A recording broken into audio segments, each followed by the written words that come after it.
Os voy a contar una larga historia que llega, sin embargo, hasta nuestros días. Sus raíces son tan profundas como las que me unen a estas tierras andaluzas.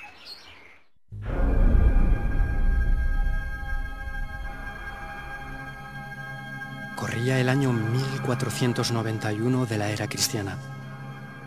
Las tropas de Fernando de Aragón e Isabel de Castilla, los reyes católicos, sitiaban el diezmado y postrer reino andalusí de la península ibérica, el reino nazarí de Granada y su ciudad majestuosa. Entre el reino castellano-aragonés y la dinastía meriní y saadí de Marruecos, Granada luchaba por mantener su independencia política y económica. Ese había sido su sino, desde que en 1237, 250 años antes, Muhammad ben Yusuf ben Nasser se proclamara primer emir de un reino granadino que se extendió desde Málaga hasta Almería.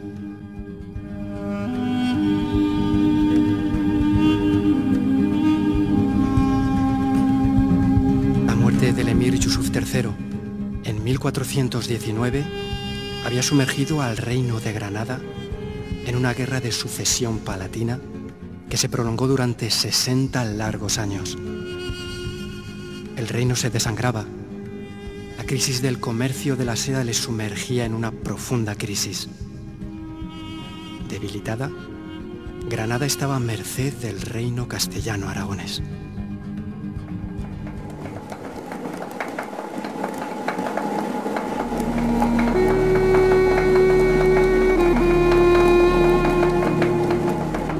Kilómetros al sur de la aljama alpujarreña de Cádiz, una familia andalusí sopesaba su destino entre el exilio y la sumisión inevitable a los castellanos. ¿Cómo impedir que el tiempo borrara todo lo que su familia había creado en esta tierra?, se preguntaba una y otra vez tu tatarabuelo, Hamed al-Grandi, mientras veía girar monótonamente la rueda de su molino. Aunque se resistía a aceptarlo, en su fuero interno Hamed sabía que los cristianos tomarían Granada. El respeto prometido de los castellano-aragoneses hacia la cultura andaluza pendería entonces de un hilo. En su larga vida, Hamed había constatado una y mil veces que al ejercicio del poder le es consustancial el miedo a dejar de ejercerlo. Cristianos o musulmanes, meriníes, castellanos o nazaríes. El miedo atávico de la condición humana se impondría al entendimiento mutuo. Hamed sintió una enorme tristeza. Entre sus olivos y granados, decidió que él moriría en esta tierra. Sus hijos llevarían consigo la memoria de su cultura andaluza.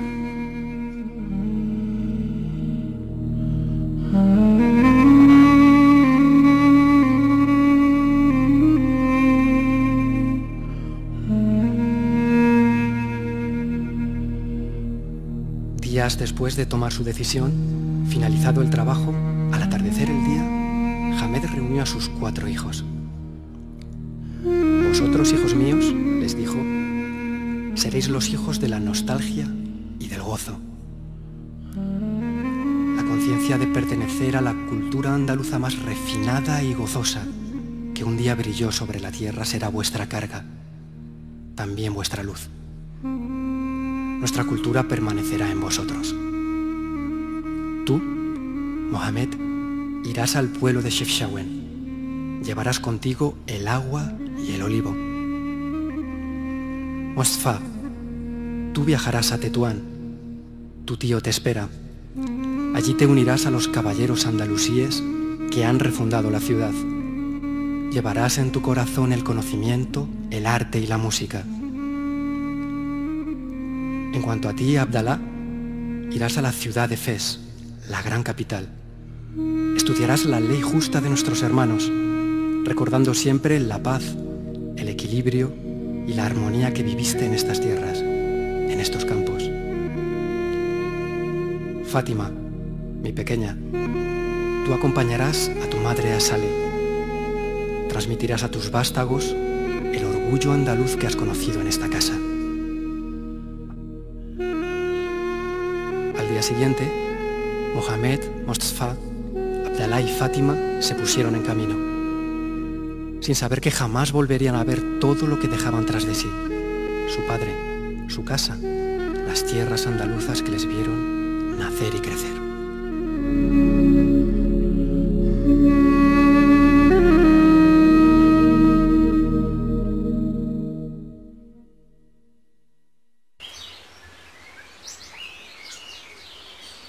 Como podéis imaginar, al igual que yo, viejo olivo de estas tierras andaluzas, Hamed no se equivocó.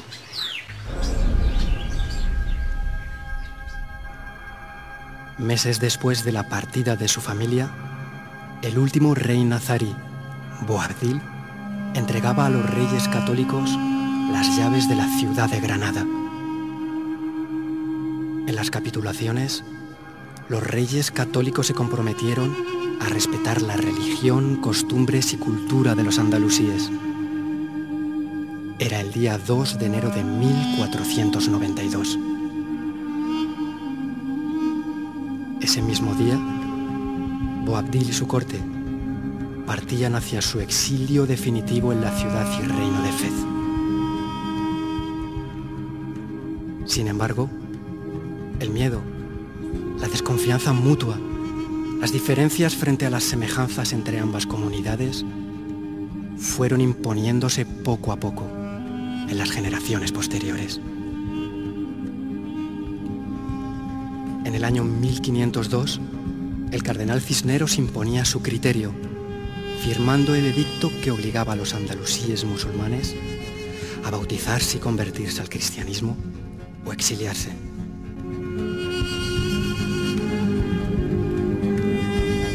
Cientos de andalusíes decidieron emprender el camino del exilio. Otros tantos permanecieron, ocultando en su interior sus creencias y su cultura. En 1526, el emperador Carlos V visitaba Granada. Desde entonces, la presión hacia la población morisca subió de grado. Usurpación de tierras, confiscación de casas, vejaciones a las familias.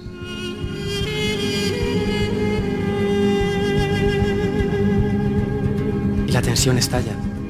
24 de diciembre de 1568. Los moriscos del antiguo reino de Granada se levantan en armas, desencadenándose la cruenta guerra civil de las Alpujarras. La lucha se prolongó durante 3 largos años, hasta que el ejército de Felipe II, comandado por Juan de Austria, derrotó definitivamente a la población morisca granadina. Cientos de moriscos perecieron. Los supervivientes, unos 80.000, fueron dispersados por todo el reino.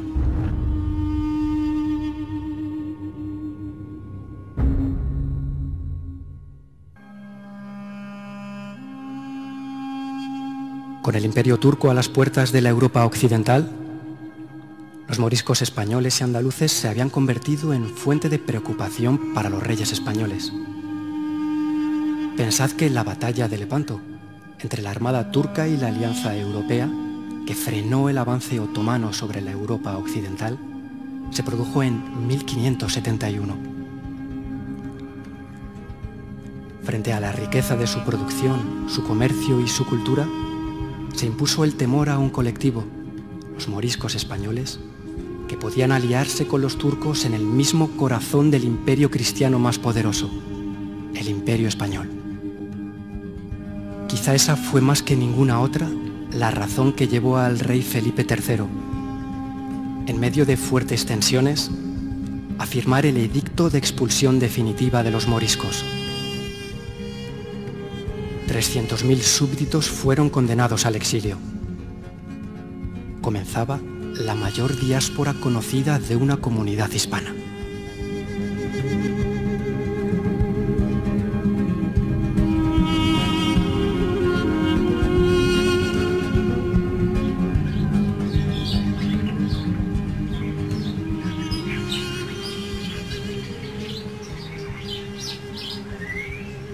Hamet al-Grandi había muerto tiempo atrás, en 1550, antes del comienzo de la Guerra de las Alpujarras. El destino le concedió la gracia de no ver cómo sus peores presentimientos, medio siglo antes, se cumplirían con dramática precisión.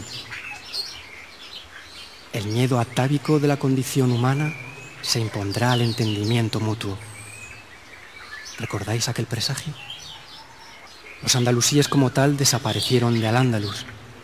Sin embargo, su cultura pervivió durante generaciones y generaciones en el indeleble lugar donde la voluntad humana se hace inexpugnable: la memoria.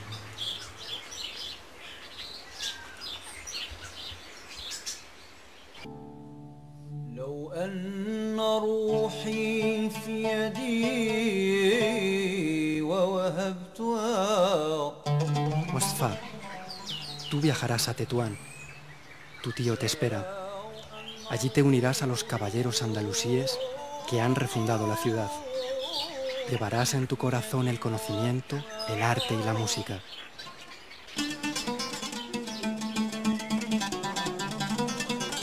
Mi familia Al-Mustapha Rezac el Grande llegó a Marruecos procedente de Granada, acompañando al mandarí que amplió Tetuán en 1493.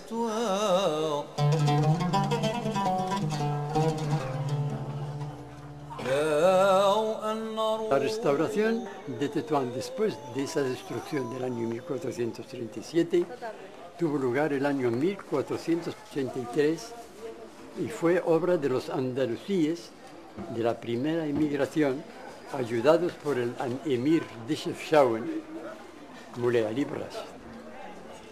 10 años después vino el mandarí con los andalusíes de la segunda inmigración, que tuvo lugar el año 1493 después de la caída de Granada.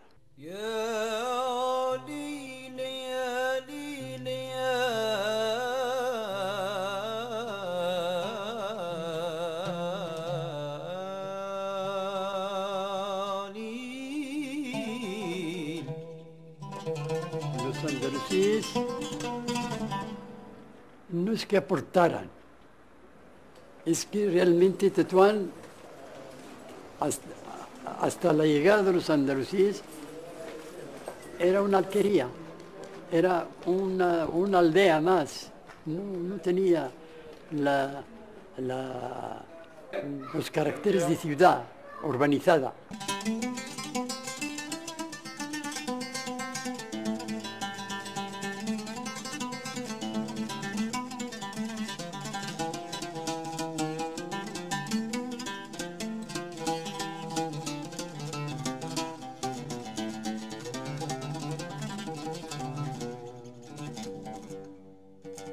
Porque cada una de las casas de Tetuán antigua es un palacete que hasta hace poco tenía un jardín interno, porque eran casi como chalet con 2 pisos, casi todas las casas.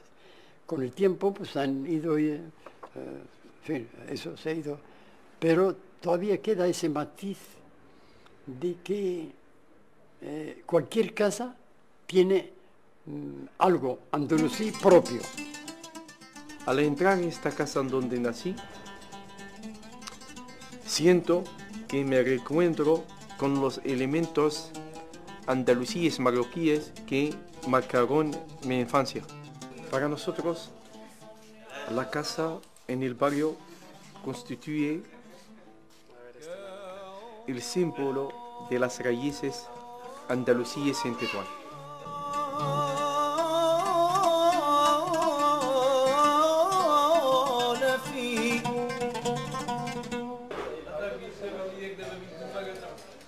La personalidad del pueblo marroquí está construida sobre 3 dimensiones: la arábica musulmana,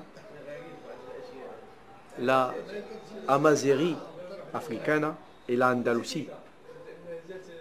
Mis amigos marroquíes, sean de origen andalusí o no, en el fondo llevan consigo la cultura andalusí, conscientemente o no. Hasta hoy día se practican costumbres, tradiciones andalusíes, ejemplo en la cocina, los dulces, incluso la paella, que es de origen andalusí, al-baqiyya. Otros ejemplos de las tradiciones andalusíes son las bodas, la música andalusí, la decoración de las casas. En nuestro idioma tetuaní, hoy día se practicaba en Andaluz hacía 5 siglos. Estudiando la historia del Andaluz contribuyó a difundir los valores de mi cultura andalusí, tolerancia, convivencia.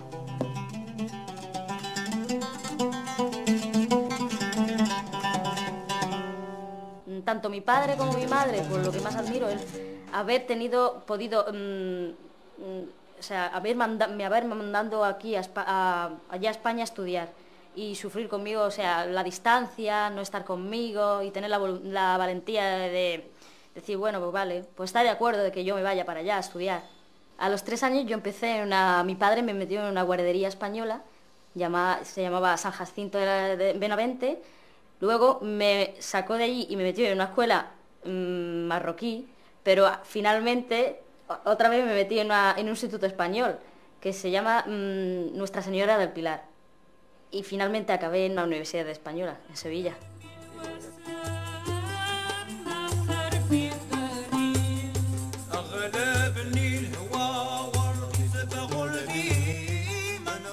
Con lo que más diferencio de la generación de mi madre, yo pienso que, en mi opinión, que se casaban muy jóvenes.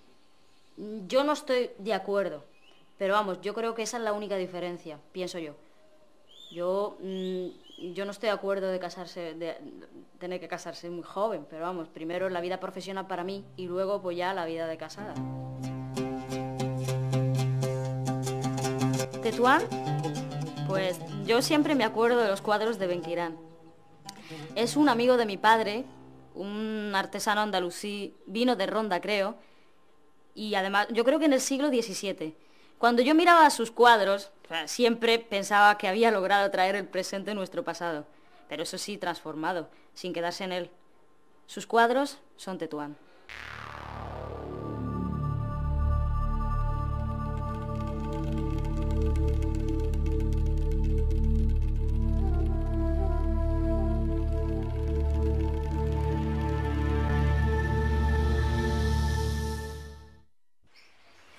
Tú, Mohamed, irás al pueblo de Chefchaouen. Llevarás contigo el agua y el olivo.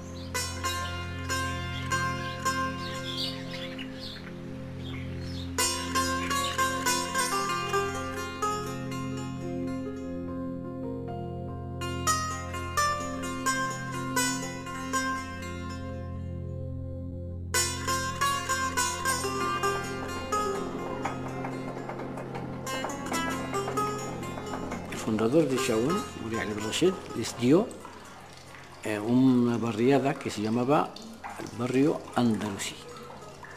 Y todavía este barrio todavía sigue llevando el mismo nombre. Hasta el momento Chaouen reserva y conserva el color azul en las puertas de todas las casas. Entonces creo que el azul es un color de Chaouen de origen andalusí. ¿Por qué? Pues un símbolo de la paz, del amor, de la tranquilidad, de la seguridad, del seguimiento de la vida. El azul tranquila hace que el hombre siente la tranquilidad. Y ellos, a través del sistema que tenían en Granada, pues han puesto aquí un sistema semejante a lo que tenían en Granada. Y así pudo llegar el agua a todas las casas que están bajo el nivel del manantial en aquel entonces.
En cuanto a ti, Abdalá, irás a la ciudad de Fez, la gran capital.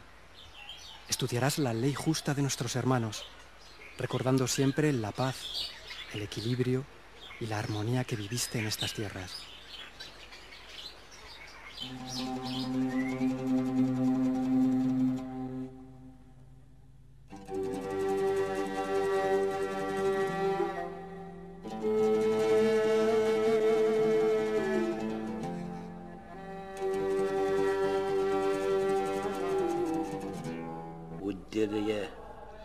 El sultán Abu Inan el-Merinidid, conocido por su distinción en varias ramas de la ciencia y las letras, y su ministro Lisan Din ibn Khatib al-Andalusi, entablaron una charla, o mejor dicho, una plática con nuestro abuelo.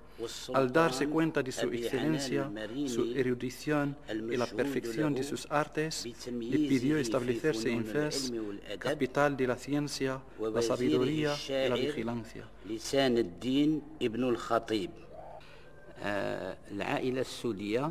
La familia de los Suda estaba siempre cerca de los responsables y dirigentes en el reino de Marruecos, porque los dirigentes amaban y favorecían a los sabios, y por su sabiduría, su justicia, su dominio de la oratoria y de muchas ciencias como la retórica y la gramática,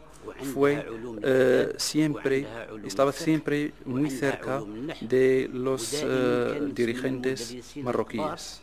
وهذا هو اللي جعلها على أنها تكون دائما قريبة للملوك وهذا ما جعلنا على حبنا للأندلس Andaluza se ve en nuestras casas marroquíes, en los tejados y los patios y los arcos, como forma arquitectónica muy espléndida. Y por eso nuestro amor aumenta más a todo lo andaluz.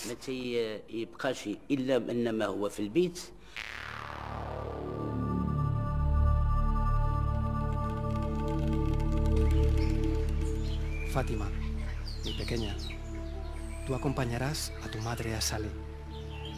Transmitirás a tus vástagos el orgullo andaluz que has conocido en esta casa.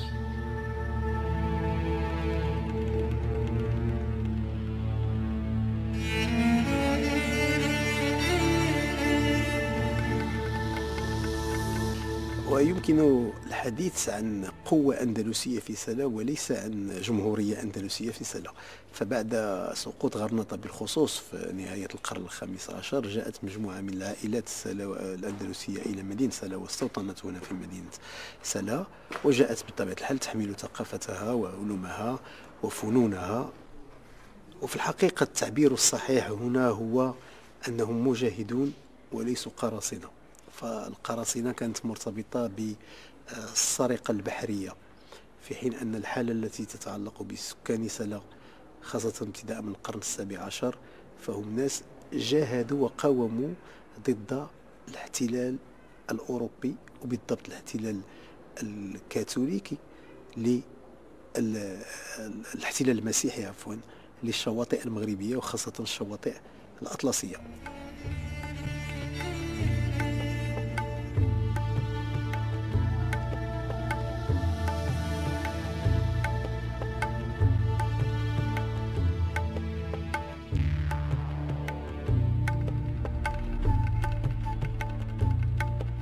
هناك مشكل في العلاقة بين الأسر الحاكمة في المغرب وبين العائلات الآتية من الأندلس. إلا في حالة واحدة حصلت هنا في سلا وتم تطويقها بشكل هادئ تقريبا، ومرت الأمور في آخر المطاف بهدوء.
¿Os acordáis de la foto que enseñó mi padre en Tetuán?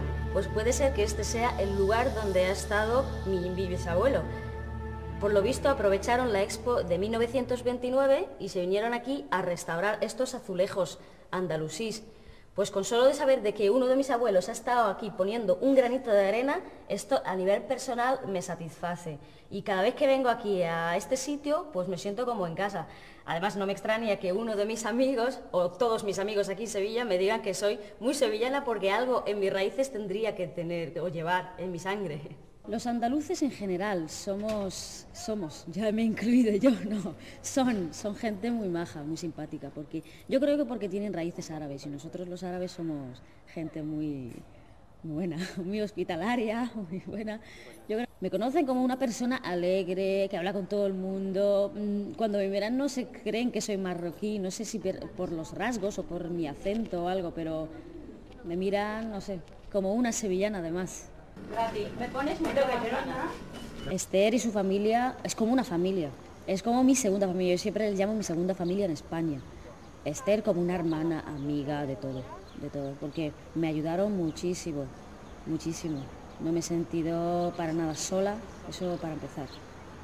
Me ayudaron mucho y les agradezco muchísimo todo lo que han hecho conmigo. Desde que era chiquitita pues tenía... siempre me inclinaba a ingenieros y yo entré en Renault por el acuerdo que hay entre la Universidad de Sevilla y las empresas, las grandes empresas, lo que es Renault y CASA, que es Construcción Aeronáuticas, que siempre permiten a los estudiantes hacer prácticas en esa empresa. Entonces, pues yo desde siempre me interesó Renault y eché la beca y me han cogido entre otros compañeros, que éramos muchísimos, 7 o algo. A raíz de mi trabajo de allí, pues mi tutor se ha quedado un poco satisfecho de mi trabajo y ha decidido, le hubiese gustado, para eso me ha querido contratar allí en Renault. No he podido entrar a la empresa ya que la ley de extranjería contempla que a la hora de trabajar dan prioridades a los españoles que a los extranjeros, salvo en el caso de que el puesto demandado por la empresa se adecue al perfil del extranjero. En mi caso, por falta de desconocimiento de la empresa, que ha presentado al INEM un perfil demasiado general, han salido demandantes nativos, quedando yo excluida. Pero como la empresa me quería a mí y por el INEM, que por falta de flexibilidad a la hora de rectificar del INEM, ha quedado el puesto vacante y yo sin el permiso de trabajo y sin la oportunidad de trabajar en España. Casi todos mis amigos a los que cuento esta historia pues no se lo creen, porque ellos dicen que yo soy más sevillana que nadie. O sea, no se lo creen para nada. Yo no tengo problemas de integración, del idioma, de nada, pues todos me dicen que es injusto por parte de la administración o de eso.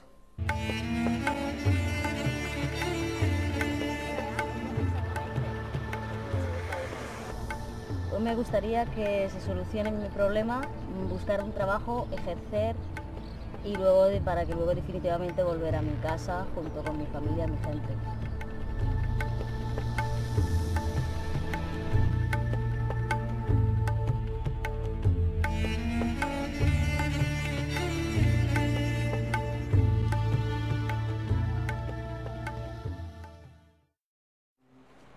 Andaluces, allí donde viven, en Marruecos, en América Latina, en Andalucía misma, llevan siempre el corazón abierto, porque son descendientes de una cultura andalusí, islámica, que acepta al otro. La casa de mis antepasados, según la memoria colectiva que hemos heredado dentro de nuestra familia, estaba alrededor de la mezquita grande, el Masjid al-A'zam, que es ahora la catedral. En aquel sitio no siento que estoy extraño. Siento que aquel sitio me reconoce. Y hemos conservado la llave de aquí a casa hasta 1860 y lo hemos perdido en ese momento que se relaciona con la guerra de África o la guerra de Tetuán. Mi familia quizás conservó su llave de su casa en Granada porque tenía deseo de volver de nuevo y de usarlo. Además, aquel llave constituye un elemento fresco de su entidad andalusí marroquí. Le hace recordar su pasado que lo perdió. Nosotros nos hemos vuelto de nuevo y no nos sentimos extraños. Yo siento como estoy en mi casa.